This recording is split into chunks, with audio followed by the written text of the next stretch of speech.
iPhone អត់ចេះផ្ទុះទេទៅប្រើអញ្ចឹងណាបើសិនទីកាក់នៃក្តៅខ្លាំងវាលុតដែរអញ្ចឹងបានវាសុវត្ថិភាពល្អជាង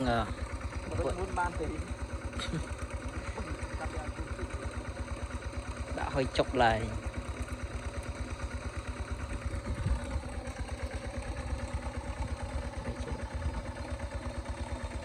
iPhone ទៅបីវាហួសជំនាញមិនប្រើទៅវាអត់ងាយគាំងអត់ងាយគាំងបើសំតែហួសជំនាញតែមួយឆ្នាំទៅឈប់ទៅនោះមកចេះនេះ iPhone RAM តប្រហែល G RAM 3G 4G បើបានដល់ 8G មិនអីទេចាំឈប់ទៅនោះទៅ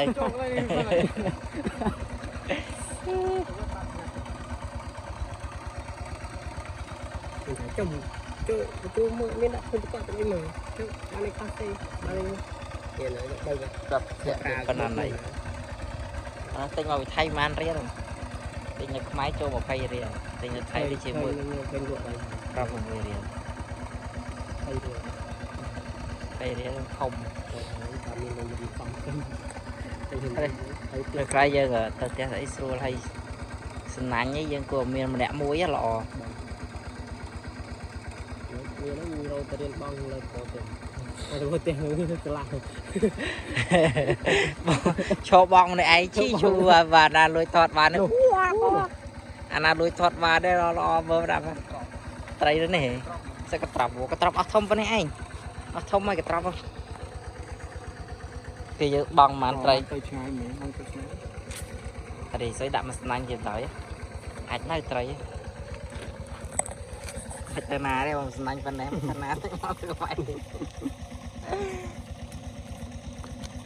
វានៅក្រមប្រទេសច្រើនអូបើអូបានទៅជិះ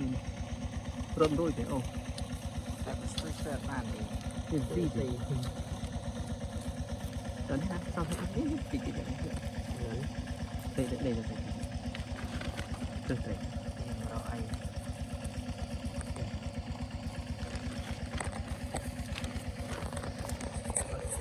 បងខាងនេះចាបងខាងនេះទៅត្រីស្រស់តែមួយបាទត្រីស្រស់តែមួយទៀត